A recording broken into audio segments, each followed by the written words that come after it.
आप सभी विद्यार्थियों का मैं स्वयं अंकुर शर्मा चैनल पर हार्दिक स्वागत एवं अभिनंदन है बेटा। तो जैसा कि हम पूर्व वाले भागों में पढ़ चुके हैं स्वरों के बारे में, आज हम बेटा उससे आगे थोड़ा सा अध्ययन करेंगे कि जो वर्णमाला में हमारे स्वर होते हैं उनके बाद क्या आता है, आप सभी को पता है। यानी कि आज की जो क्लास होगी वो हमारी व्यंजन के ऊपर होगी। ठीक है बेटा, आइए प्रारंभ करते हैं। तो देखो बेटा, जो वर्ण होते हैं ये दो प्रकार के होते हैं। कितने प्रकार के होते हैं? दो प्रकार के होते हैं। ये आप भली भांति पहले से इस बात को जानते हैं कि वर्ण दो प्रकार के होते हैं। कौन कौन से होते हैं बेटा? एक होता है हमारा स्वर और दूसरे होते हैं हमारे व्यंजन। ठीक है, ठीक है बेटा।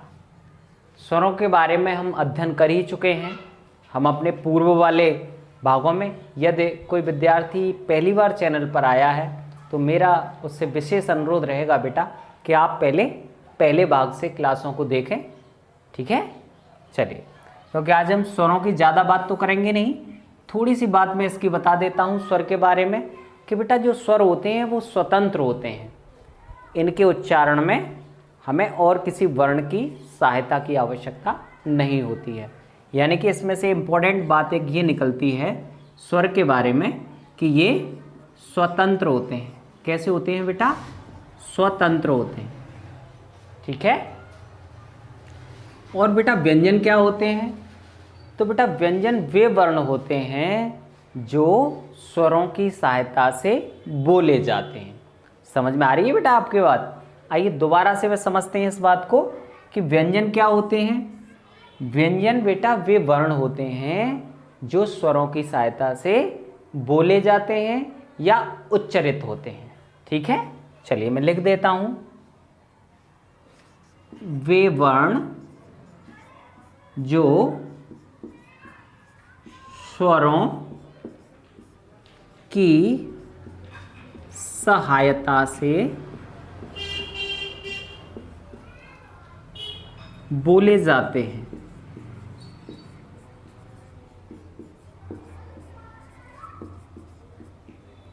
ऐसे वर्णों को हम क्या कहते हैं बेटा? व्यंजन कहते हैं। ठीक है, यानी कि व्यंजन जो है वो स्वतंत्र नहीं होते हैं। प्रश्न पूछा जा सकता है यहाँ से, आपको ध्यान रखना है। और बेटा मैं पूरी उम्मीद ये कर रहा हूँ आप लोगों से कि आप पेन और अपनी जो लिखने वाली पुस्तक है उसे लेकर के आप बैठे होंगे। ठीक है, और एक एक बात को बेटा नोट करते हुए चलें। तो बेटा व्यंजन क्या होते हैं? बेटा व्यंजन वे वर्ण होते हैं जो स्वरों की सहायता से बोले जाते हैं। जैसे अगर मैं बात करूं, जैसे एक व्यंजन ले लेते हैं हम क। ठीक है, अभी समझना बेटा।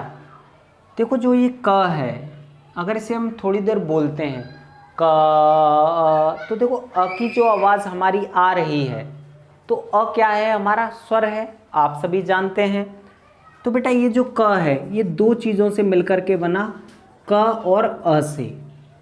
ठीक है, और बेटा हमें ये ध्यान रखना है कि जो व्यंजन होता है वो स्वर की सहायता से क्या होता है? उच्चारित होता है। लेकिन कभी कभी ये पूछा जाता है कि निम्न में से व्यंजन को पहचानिए। तो बेटा व्यंजन वो होगा जिसमें से आप स्वर को बाहर निकाल देंगे। इस बात को आप बहुत अच्छी तरह समझ लें बेटा, बहुत ही इंपॉर्टेंट बात है और परीक्षाओं में पूछी भी गई है कई बार।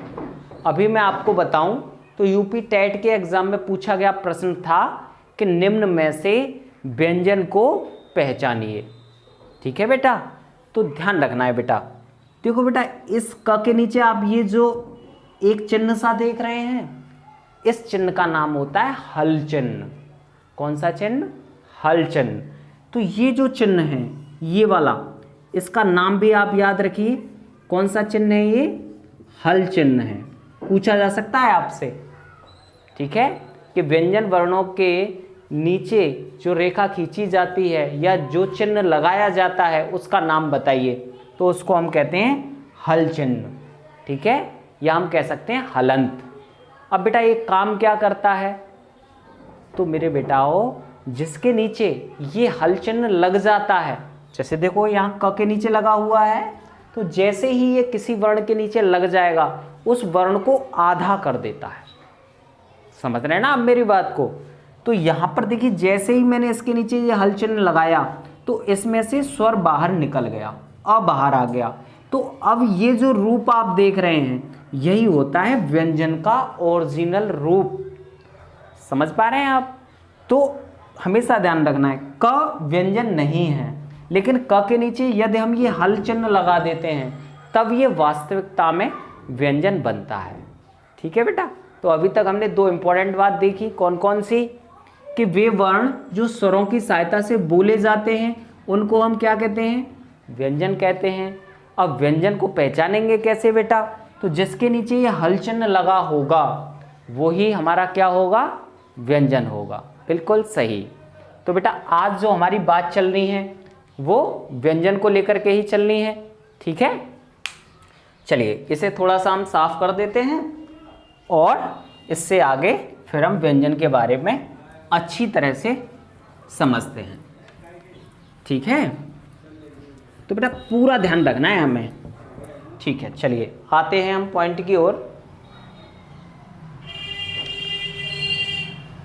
प्रश्न आपसे कभी कभी डायरेक्ट पूछ लिया जाता है कि व्यंजनों की संख्या कितनी होती है, पूछ लिया जाता है बेटा। ये मैं और साफ लिख देता हूँ। कुछ बच्चे कहते हैं कि कुछ चीज़ें दिखाई नहीं दे पाती, तो ये बेटा मैं बोलता भी हूँ साथ साथ, आप लोग सुनते भी होंगे, तो वहाँ से हम इस चीज़ को समझ सकते हैं। ठीक है,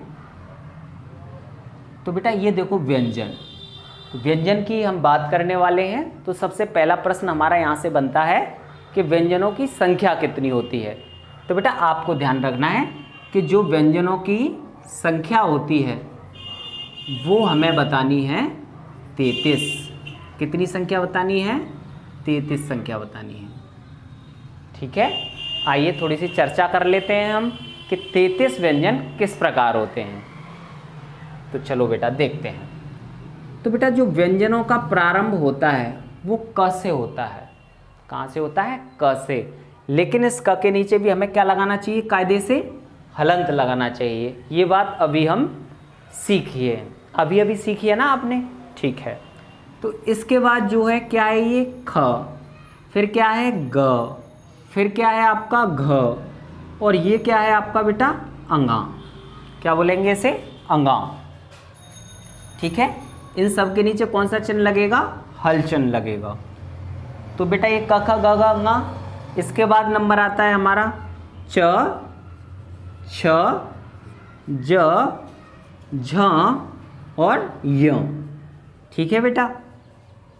ठीक है, चलिए इसके बाद देखते हैं हम ट, ठ, ड, ढ और ये है आपका अण। क्या है? अण। ठीक है, इसके बाद हम अगले व्यंजन की ओर चलते हैं। त, थ, द, ध, न, और इन सब के नीचे किस चिन्ह का प्रयोग करेंगे? हल चिन्ह का। साथ साथ बोलना है बेटा जिससे आप लोग समझ पाएँ और जैसे ही मौका मिले इससे हम अंक अर्जित कर सकें। ठीक है, चलिए तथा न हो गया हमारा। इसके बाद आता है प, फ, ब, भ और म। ठीक है बेटा, देखो ये क से प्रारंभ हुआ और अभी मैंने कहाँ तक रखा है इसे? म तक। पहले हम इतने व्यंजनों के बारे में समझ लेते हैं। तो बेटा क से लेकर के और म तक के जो व्यंजन होते हैं, क से लेकर के और म तक के जो व्यंजन होते हैं इनको बेटा एक स्पेशल नाम से जाना जाता है। ठीक है, किस नाम से जाना जाता है? तो बेटा इनको हम कहते हैं स्पर्श व्यंजन।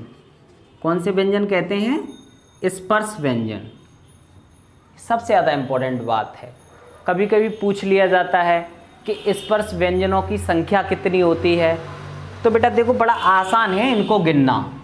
एक लाइन में 5 वर्ण हैं हमारे। देखो आप देख रहे होंगे 1, 2, 3, 4, 5। तो बेटा एक लाइन में 5 हुए। दूसरी में देखिए इसमें भी 5 वर्ण है हमारे, ट वाली लाइन में भी 5 वर्ण हैं, त वाली लाइन में भी हैं और प वाली लाइन में भी है। ऐसे अगर हम इन्हें काउंट करते हैं तो संख्या बैठती है 25। ठीक है, तो यदि आपसे पूछा जाता है कि स्पर्श व्यंजनों की संख्या बताइए तो हम बता देंगे कि भैया स्पर्श व्यंजनों की जो संख्या होती है वो होती है 25। ठीक है, ठीक है। चलिए थोड़ा सा आगे और देखते हैं। इनके बाद जो आते हैं हमारे वो है हमारा य, र, ल और व। ये हमारे बेटा स्पर्श व्यंजन से अलग और व्यंजन होते हैं और इनका नाम होता है, वो मैं इधर लिख देता हूं, अंतः अस्थ। अंतस्थ व्यंजन इनको कहते हैं। प्रश्न पूछा जा सकता है कि अंतस्थ व्यंजनों की संख्या कितनी होती है, तो बिल्कुल आप पहले से ही जानते हैं कितनी होती है बेटा, 4 होती है। प्रश्न ये भी यहाँ से बन सकता है कि निम्न में से अंतस्थ व्यंजन कौन सा नहीं है या कौन सा है। तो बेटा दोनों ही स्थिति में हमें ये याद रखना पड़ेगा कि जो हमारे अंतस्थ व्यंजन होते हैं वो य, र, ल, व होते हैं। अब अंतस्थ क्यों होते हैं, क्योंकि बेटा जैसे ही हम इनको बोलते हैं तो आवाज़ सीधी हमारे अंदर से निकलती है।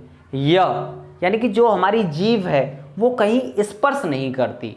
और इनको स्पर्श व्यंजन क्यों बोला जाता है, इनको एक अलग कैटेगरी में क्यों रखा गया है, क्योंकि बेटा जैसे ही इनका उच्चारण होता है तो हमारी जीभ जो है मुंह के अंदर विभिन्न विभिन्न स्थानों को टच करती है।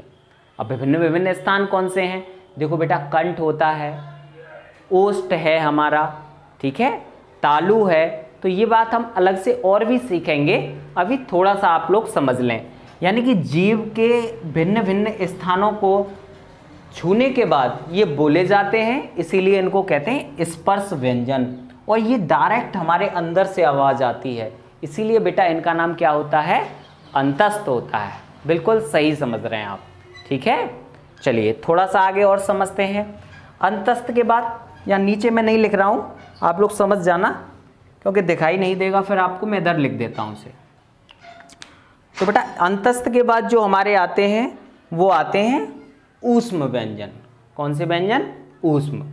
तो बेटा ऊष्म व्यंजन कौन कौन से हैं हमारे, देखो तो सबसे पहले आया स, ठीक है, श, श और ह। ये हमारे 4 बेटा ऊष्म व्यंजन होते हैं, ठीक है, ठीक है। प्रश्न कैसे आएगा कि ऊष्म व्यंजनों की संख्या बताइए, तो हम बता देंगे ऊष्म व्यंजनों की संख्या कितनी होती है, 4 होती है।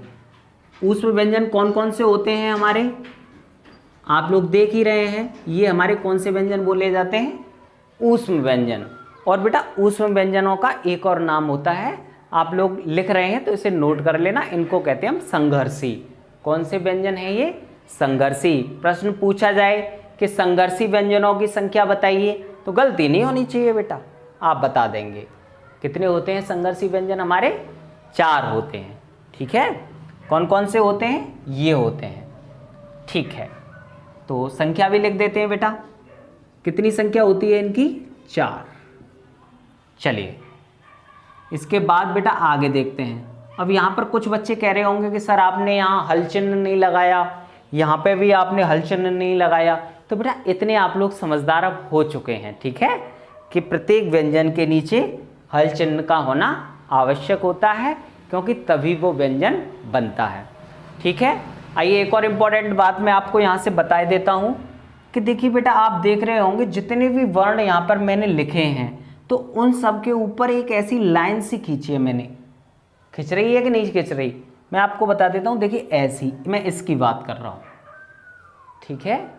कभी कभी परीक्षा में पूछा जा सकता है कि वर्णों के ऊपर जो रेखा खींची जाती है उसका नाम क्या होता है, पूछा जा सकता है बेटा। देखो प्रश्न कुछ भी बन सकता है, इसीलिए मैं कहता हूँ बेटा कि जो हिंदी है ना वो पढ़ने से ज़्यादा समझने की है, ठीक है। यदि आप पूरे मनोयोग से बातों को समझेंगे तो बेटा मैं बिल्कुल पूरे विश्वास से कह सकता हूँ कि हिंदी में आपका नंबर नहीं कटेगा।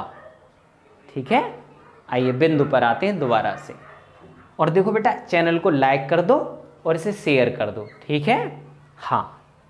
तो बेटा मैं बात कर रहा हूँ वर्णों के ऊपर जो लाइन खींची जाती है, ये जो रेखा है, इसका नाम क्या है। ठीक है, और आप ये भी देख रहे होंगे कि बहुत से वर्ण ऐसे हैं जो इस लाइन से मिलकर के बने। इस समय जो मैं लाइन पे देखो, मेरा जो चल रहा है मामला देख रहे हैं ना आप, ये मैं दिखा देता हूँ ये। ठीक है, तो 2 लाइनें हो गई। तो बेटा इनसे संबंधित प्रश्न पूछा जा सकता है। ठीक है, चलिए मैं बता देता हूँ। तो देखो बेटा, वर्णों के ऊपर जो ये वाली लाइन खींची जाती है, इसका नाम होता है शिरोरेखा। हाँ जी, बिल्कुल सही सुन रहे हैं आप कि वर्णों के ऊपर जो लाइन खींची जाती है उसका नाम होता है शिरोरेखा। ठीक है, शिरोरेखा। प्रश्न ये पूछा जा सकता है आपसे, कभी ऐसा बन सकता है बेटा कि निम्न में से शिरोरेखा युक्त वर्ण कौन सा नहीं है। तो बेटा ये ध्यान रखना है कि जिस वर्ण के ऊपर ये लाइन होगी तो वो बेटा जो वर्ण है वो शिरोरेखा युक्त वर्ण होगा, और जिसके ऊपर ये लाइन का अभाव हो तो समझ लेना है, गलती नहीं होनी चाहिए कि वो वर्ण हमारा शिरोरेखा युक्त नहीं होगा। समझ रहे हैं ना आप मेरी बात को? ठीक है, तो बेटा इस लाइन का नाम मैंने आपको बता दिया शिरोरेखा। क के ऊपर ये जो लाइन ऊपर आप देख रहे हैं इसी का नाम क्या है? शिरोरेखा। और बेटा ये जो लाइन होती है ये वाली, इसका नाम होता है खड़ी पाई। बताओ बेटा क्या नाम बताया मैंने इसका? बताओ बताओ। खड़ी पाई, बिल्कुल सही समझ रहे हैं आप बेटा। ऐसे ही पूरा ध्यान लगा के बेटा बातों को समझना है। ठीक है, हाँ। चलिए बिंदु पर आ रहे हैं हम दोबारा से लौट करके। तो बेटा देखो ये शिरोरेखा और ये खड़ी पाई, आइए मैं इनसे वर्ण बना के आपको दिखाता हूँ। तो ये देखो बेटा, खड़ी पाई के बराबर से ही मैंने ये एक वर्ण बनाया। तो आप देख रहे होंगे कि क वर्ण का निर्माण खड़ी पाई और शिरोरेखा दोनों से ही हुआ है। कभी प्रश्न ये भी पूछा जा सकता है कि निम्न में से उस वर्ण को पहचानिए जिसमें खड़ी पाई का प्रयोग नहीं हुआ है। समझना है बेटा एक एक बात को, नंबर पूरे चाहिए। ठीक है, हाँ। तो बेटा देखो प्रश्न पूछा गया कि निम्न में से खड़ी पाई युक्त वर्ण कौन सा नहीं है।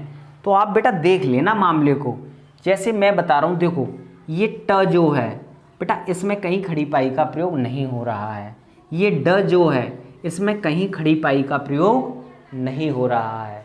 और भी कई वर्ण ऐसे हैं जिनमें खड़ी पाई का प्रयोग नहीं होता है। अब जैसे वो बेटा प्रश्न पूछे उसी हिसाब से बेटा आंसर दे देना।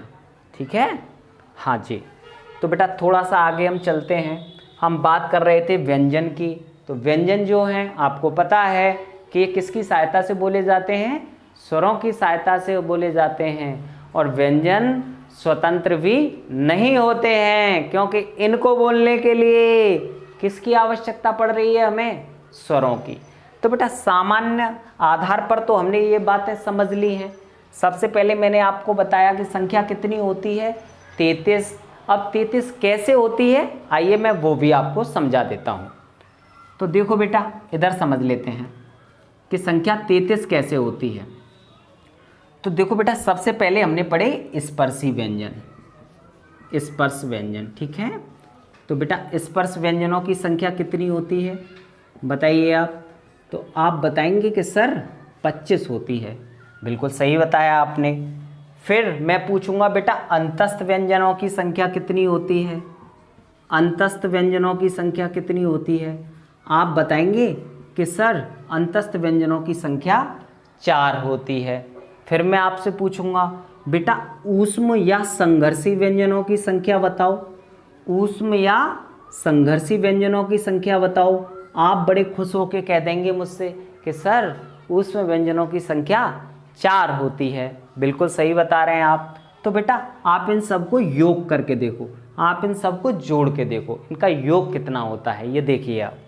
तो देखो बेटा 25 और 4 कितना हुआ? 29। और 29 में 4 जोड़ेंगे तो आप समझ ही पा रहे होंगे कितने होते हैं, 33 होते हैं। ठीक है, समझ रहे हैं ना आप लोग। और बेटा ऐसे नोट भी करते जाओ। ठीक है, चलिए।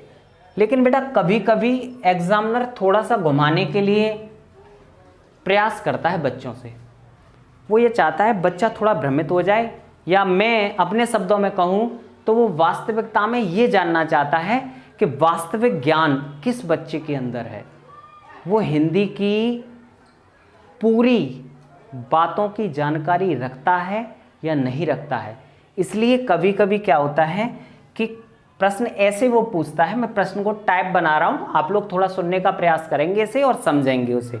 वो ऐसे कहेगा कि निम्न में से स्पर्श व्यंजनों की संख्या कौन सी है। तो बेटा आपने तो कितनी पढ़ी है, 25 पढ़ी है, लेकिन बेटा 25 ऑप्शन में होगा ही नहीं। हाँ जी, बिल्कुल सही सुन रहे हैं आप, 25 ऑप्शन में होगा ही नहीं। तो बेटा ऐसी स्थिति में क्या करेंगे आप? तो आप चिंता ना करें बेटा, आप चैनल के साथ हैं और बेटा हमें आपकी बहुत चिंता है, क्योंकि जब आप हम पर इतना विश्वास कर रहे हैं, इतना भरोसा अपना दिखा रहे हैं, तो बताइए कोई तथ्य हम कैसे छोड़ सकते हैं जो कि बहुत महत्वपूर्ण हो। तो बेटा कोई तथ्य आपके लिए छोड़ा नहीं जाएगा, पूरी जान आप लोगों के लिए लगाई जा रही है और आप लोग समझ भी सकते हैं। ठीक है, तो आइए समझते हैं।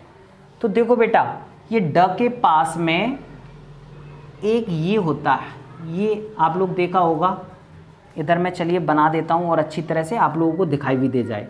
ये ड के नीचे एक बिंदी और यहाँ ढ के नीचे एक बिंदी, ये दोनों वर्ण जो हैं, मैं यहाँ और अच्छी तरह लिख देता हूँ। ये देखो ड के नीचे ऐसे बिंदी और ये ढ के नीचे ऐसे जो बिंदी, ये भी बेटा स्पर्श व्यंजनों में गिने जाते हैं। ठीक है, इनको भी हम स्पर्श व्यंजन ही कहते हैं। और बेटा ये इन वर्णों के विकसित रूप होते हैं। ठीक है, समझ पा रहे हैं ना आप लोग। और एक बात और ध्यान रखनी है बेटा, बड़ी इम्पोर्टेंट है, कि ये हिंदी की विकसित दुनिया होती हैं, हिंदी ने ही इनकी खोज की है। संस्कृत में इनके बारे में कोई भी परिचय हमें नहीं मिलता है। तो बेटा ये बिंदी युक्त जितने भी वर्ण होंगे, तो वे सभी वर्ण जो हैं हमारे बेटा, समझ रहे हैं ना आप, वे सभी वर्ण जो हैं तद्भव कहलाएंगे। मैं दोबारा से अपनी बात रिपीट कर रहा हूँ और मुझे पूरा विश्वास है कि आप पूरे मनोयोग से मेरी एक एक बात को सुन रहे हैं। कभी प्रश्न आता है कि निम्न में से तद्भव को पहचानिए या निम्न में से तद्भव कौन सा नहीं है, तो आपको ध्यान रखना है बेटा, जिन वर्णों के नीचे या जो शब्द इस प्रकार के वर्ण रखते हैं, ये बिंदु जिसमें दिखाई दे रहा हो, ऐसे वर्णों से कोई शब्द बना हुआ है, जैसे कि पढ़ना, सड़क, तो ऐसे बेटा सभी शब्द जो हैं वो तद्भव कहे जाएंगे। समझ रहे हैं ना आप, ऐसे सभी शब्द कैसे कहे जाएंगे? तद्भव कहे जाएंगे। तो बेटा पूछा जाए कि तद्भव कौन सा नहीं है, तो ऐसा वर्ण मिल जाए तो वो 100% कैसा होगा? वो 100% आपका तद्भव होगा। मेरे विचार से आप पूरी बात को समझ रहे हैं। चलिए बेटा, अब बेटा इनका नाम भी बात कर लेते हैं, इनके नाम की भी बात अभी हम करेंगे। अभी थोड़ा सा समझ लो कि देखो 25 तो मैंने आपको पहले काउंट कराए थे कि नहीं कराए थे? आप कहेंगे सर कराए थे। तो बेटा ये 2 और आप लोग प्लस कर लीजिए, तो देखो 25 और 2 कितने हुए? 27। बिल्कुल सही समझ रहे हैं आप। लेकिन बेटा ये ध्यान रखना है, 27 को हमें टिक तब करना है जब हमारा 25 ऑप्शन में नहीं हो। ठीक है, चलिए एक और बात समझ लेते हैं बेटा। स्पर्श व्यंजन तो ये है ही, लेकिन कभी कभी आपको एक बात और इसके बारे में जान लेनी चाहिए। कौन सी वाली? कि वो ऐसे पूछा जा सकता है कि स्पर्शी व्यंजन का दूसरा नाम बताइए। ऐसे वो बोलेगा कि स्पर्शी व्यंजन जो होते हैं इनका दूसरा नाम क्या होता है? तो बेटा इनका दूसरा जो नाम होता है वो होता है वर्गीय व्यंजन। कौन से व्यंजन? वर्गीय व्यंजन। अब बेटा वर्गीय व्यंजन क्या चीज़ होती है? वर्गीय व्यंजन तो बेटा इनको एक वर्ग के रूप में स्थापित किया गया है। देखो क, ख, ग, घ, अंगा, ऐसे पढ़ने में बेटा बड़ी परेशानी होती थी, बार बार बोलने में बहुत समय लगता था, इसीलिए इनके नाम के पहले अक्षर से एक वर्ग का निर्माण किया गया। ठीक है, जैसे क ख ग घ ङ आप सुन रहे हैं, च छ ज ज ञ ट ट ड ढ ण त थ द ध न प फ ब भ म, है कि नहीं। तो इनका क्या कर दिया गया, इनके नाम के पहले वर्ण से एक वर्ग का नाम रखा गया। जैसे क ख ग घ ङ, इन पांचों वर्णों को क वर्ग बोला जाने लगा। कभी कभी प्रश्न पूछा जाएगा कि क वर्ग का तीसरा वर्ण बताइए, और आप बता नहीं पाएंगे, बता देंगे? अच्छा, बता देंगे बेटा, और मुझे पूरी उम्मीद है कि बताना ही चाहिए, क्योंकि आप पूरी तरह से बातों को समझ रहे हैं। तो बेटा ये क वर्ग का मतलब है कि क से लेकर के अंगा। क वर्ग में ऐसे पूछा जाए क वर्ग में कितने वर्ण होते हैं, तो आप बड़े प्यार से बताएंगे कि क वर्ग में 5 वर्ण होते हैं। कौन कौन से होते हैं आप जानते हैं, क ख ग घ ङ। पूछा जा सकता है आपसे, ठीक है। और आपसे ये भी पूछा जा सकता है कि च वर्ग में कौन कौन से वर्ण होते हैं, आप बता देंगे च छ ज ज य। आपसे अगर पूछा जाए ट वर्ग में कौन कौन से वर्ण होते हैं, आप बड़े प्यार से बता देंगे ट ठ ड ढ ण। आपसे पूछा जाए त वर्ग का तृतीय वर्ण कौन सा है, आप बता देंगे द। बताएंगे कि नहीं बताएंगे? और प वर्ग में कौन कौन से वर्ण आते हैं, तो प फ ब भ म। प्रश्न पूछा जाएगा कि निम्न में से प वर्ग का वर्ण कौन सा नहीं है, तो बेटा प वर्ग कहते ही आपको समझ जाना है कि अकेले प की बात नहीं हो रही है, ये पूरा मटेरियल बोला जा रहा है। ठीक है बेटा, समझ में आ रही है ना बातें? ठीक है। तो अगर प्रश्न पूछा जाए कि वर्गीय व्यंजनों की संख्या कितनी होती है, तब भी आपको बता देना है 25 होती है। वर्गीय व्यंजनों की संख्या कितनी होती है, तब जवाब देना है 25 होती है। और केवल इतना ही पूछे कि वर्गों की संख्या कितनी होती है, तो बेटा केवल 5 होती है।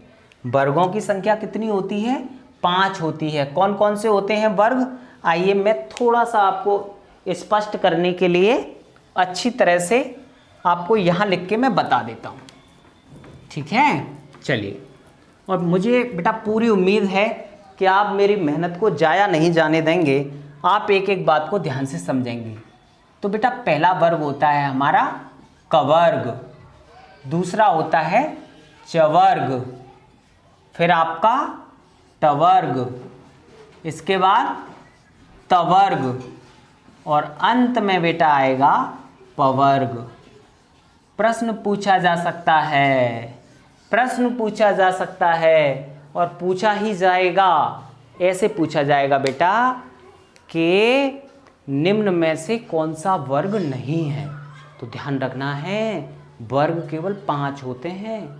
कौन कौन से, क वर्ग, च वर्ग, बोलिए मेरे पीछे पीछे, क वर्ग, ठीक है, च वर्ग, ट वर्ग, त वर्ग और प वर्ग, यही 5 वर्ग होते हैं। ठीक है।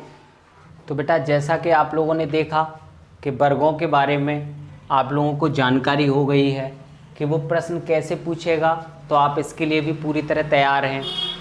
ठीक है। तो वर्गों से संबंधित 2 प्रकार से प्रश्न पूछ सकता है आपसे। कौन कौन से प्रश्न पूछेगा कि वर्गीय व्यंजनों की संख्या कितनी होती है, तो आपको बता देना है कि संख्या होती है इनकी 25। ठीक है। और बेटा वर्गों की संख्या कितनी होती है, तो बड़े प्यार से समझा देंगे बेटा कि 5 होती है संख्या। कौन कौन से, क, च, ट, त, प, क वर्ग, च वर्ग, ट वर्ग, त वर्ग, प वर्ग। ठीक है, थोड़ी सी मेहनत करेंगे सीख जाएंगे। चलिए आगे चलते हैं हम थोड़ा सा अच्छी तरह से। बेटा आप लोग, मुझे पूरी उम्मीद है कि लिख भी रहे हैं इस चीज़ को। चलिए इसके बाद हम बेटा थोड़ा सा समझेंगे कि व्यंजनों का वर्गीकरण हम कैसे कैसे करते हैं। ठीक है, परीक्षा में प्रश्न यहाँ से भी बनता है, तो थोड़ा सा क्लियर हम यहाँ से भी कर लेंगे इस चीज़ को। तो हम पढ़ रहे हैं बेटा व्यंजनों का वर्गीकरण, व्यंजनों का वर्गीकरण, वर्गीकरण। तो बेटा व्यंजनों का वर्गीकरण कई प्रकार से किया जाता है। जिसमें से हम सबसे पहला प्रकार लेकर के चल रहे हैं कि सामान्य आधार पर, सामान्य आधार पर, सामान्य आधार पर। तो बेटा सामान्य आधार पर जो व्यंजनों के प्रकार होते हैं वो केवल 3 प्रकार होते हैं। कितने प्रकार होते हैं? 3 प्रकार होते हैं।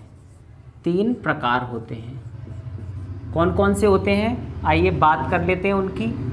तो बेटा सबसे पहला प्रकार होगा हमारा स्पर्श व्यंजन, या इनका दूसरा नाम आप लोग जानते हैं वर्गीय व्यंजन। ठीक है। दूसरा अंतस्थ, अंतस्थ हो गया। और तीसरा और अंतिम प्रकार है बेटा हमारा ऊष्म, ऊष्म व्यंजन, जिनको आप जानते हैं संघर्षी व्यंजनों के नाम से। तो ये तो हुआ बेटा सामान्य आधार पर, या हम कह सकते हैं अध्ययन के आधार पर। अध्ययन की सुविधा के लिए हम व्यंजनों को इन 3 प्रकारों के आधार पर पढ़ते हैं। ठीक है। चलिए अब इसके बाद हम देखते हैं उच्चारण के आधार पर व्यंजनों का वर्गीकरण किस प्रकार हम करेंगे। तो थोड़ा सा बेटा ध्यान लगाना है, यहाँ से प्रश्न कई बार पूछे भी गए हैं। तो सबसे पहला प्रश्न आपका ऐसे बनता है कि उच्चारण के आधार पर व्यंजन कितने प्रकार के होते हैं। मैं पूरा स्पष्ट किए देता हूं बेटा। उच्चारण के आधार पर, उच्चारण के आधार पर व्यंजनों के प्रकार, व्यंजनों के प्रकार। तो बेटा उच्चारण के आधार पर जो व्यंजन होते हैं वो होते हैं बेटा 8 प्रकार के। कितने प्रकार के? 8 प्रकार के। ठीक है। अगर डायरेक्ट प्रश्न पूछा जाए तो आप लोग गलती ना करें इसमें बिल्कुल भी। प्रश्न ऐसे आएगा कि उच्चारण के आधार पर व्यंजनों के प्रकार कितने होते हैं, तो आप बता देंगे 8 प्रकार होते हैं। आइए बात करते हैं कौन कौन से होते हैं। ठीक है। तो देखो बेटा सबसे जो पहला प्रकार होगा हमारा वो होगा हमारा स्पर्श व्यंजन। कितना होगा? स्पर्श व्यंजन, ये सबसे पहला प्रकार होगा। उच्चारण के आधार पर जो हमारा दूसरा प्रकार है वो होगा बेटा संघर्षी। कौन सा? संघर्षी व्यंजन। ठीक है। चलिए उच्चारण के आधार पर जो हमारा तीसरा प्रकार होगा, समझना ध्यान से, तो वो होता है स्पर्श संघर्षी। और बेटा यहाँ से जो प्रश्न बनता है वो बड़ा ही महत्वपूर्ण प्रश्न बनता है, बहुत ही ज़्यादा इम्पोर्टेंट। यानी कि उन व्यंजनों के बारे में बताइए जो कि स्पर्श भी हो और संघर्षी भी हो। समझ रहे हैं आप? तो अभी तो बेटा हम थोड़ा सा प्रकार समझ रहे हैं, फिर इनके बारे में बहुत ही अच्छी तरह से अध्ययन करेंगे। पर देखो बेटा आप लोग लाइक का बटन नहीं दबाते हैं, शेयर नहीं करते हैं, तो बताओ, और निस्वार्थ भाव से आपकी सेवा की जा रही है, तो इतना तो बेटा बनता है। बनता है कि नहीं बनता? इस काम को कर दिया करो, कर दो बेटा। तो जो तीसरा प्रकार था हमारा वो था स्पर्श संघर्षी। ठीक है। चलिए तो बेटा इसके बाद जो हमारा प्रकार आएगा वो आएगा हमारा नासिक्य। नासिक्य व्यंजन कौन कौन से होते हैं। ठीक है। इसके बाद हम थोड़ा सा आगे और समझते हैं। ये समझ रहे हैं ना आप लोग प्रश्न कैसे पूछा जाना है आपसे? समझ रहे हैं ना? उच्चारण के आधार पर जो हमारे व्यंजनों के प्रकार होते हैं वो कितने होते हैं? 8 होते हैं। ठीक है। कौन कौन से होते हैं वो आप लोग समझ ही रहे हैं। इसके बाद अगला है संघर्षहीन। कौन से? संघर्षहीन। ठीक है। इसके बाद आगे हम चलते हैं प्रकंपित। प्रकंपित, इसके बाद होता है आपका पार्श्विक, कौन सा, पार्श्विक, और जो अंतिम प्रकार है वो है आपका ताड़नजात। कौन सा है, ताड़नजात। इनके बेटा अलग अलग भी नाम होते हैं, वो मैं आपको और बताऊंगा। फिलहाल आप लोग इतना ही समझ लें कि उच्चारण के आधार पर जो व्यंजनों के प्रकार हैं वो 8 हैं। कौन कौन से हैं, वो ये हैं, ठीक है। यहाँ पर आप जानते ही हैं कि संघर्षी व्यंजन का दूसरा नाम क्या बता रखा है मैंने आपको, ऊष्म व्यंजन। कभी कभी बेटा इनकी संख्या को लेकर के प्रश्न पूछा जा सकता है आपसे, पूछा जा सकता है कि नहीं पूछा जा सकता, आप कहेंगे पूछा जा सकता है। तो कौन कौन से होते हैं, देखिए स्पर्श व्यंजनों की संख्या जो होती है वो बेटा आपको इसमें बतानी है 16। कितनी बतानी है, 16। अब ये कैसे होती है वो भी मैं आपको समझाऊंगा। इसके बाद संघर्षी ऊष्म व्यंजन, तो आप जानते हैं इनकी संख्या कितनी होती है, 4 होती है। ये हमने अभी थोड़ी देर पहले इस बात को समझा है। इसके बाद स्पर्श संघर्षी, तो बेटा ये होते हैं हमारे 4। कौन कौन से होते हैं अभी हम समझेंगे इस चीज़ को। इसके बाद आता है बेटा नासिक्य, तो बेटा प्रत्येक वर्ग का जो 5वां अक्षर होता है, जो 5वां अक्षर होता है, वो नाक की सहायता से बोला जाता है, ठीक है। तो इनकी संख्या होती है 5। कौन कौन से, अंगा, या, अणा, न और म, ठीक, ठीक है। संघर्षहीन हमारे होते हैं 2, और बेटा इन्हीं संघर्षहीन का और भी नाम है, मैं आपको बता दूंगा। इसके आगे चलते हैं हम प्रकंपित। प्रकंपित हमारा एक ही है, पार्श्विक भी हमारा एक है, और ताड़नजात वर्णों की संख्या होती है हमारी 2। समझ रहे हैं ना आप, ठीक है। तो बेटा इससे आगे की जो बातें हैं हम अगली वीडियो में करेंगे, और आप लोग बेटा पूरे मनोयोग के साथ अध्ययन करते रहें, और जो भी तथ्य आपको बताए जा रहे हैं इनको आप लोग लिखें, चैनल को लाइक करें, और बेटा ज़्यादा से ज़्यादा इसे पहुंचाएं, जिसको इसकी आवश्यकता है वहाँ तक ये चीज़ें जानी चाहिए, ठीक है बेटा, ठीक है।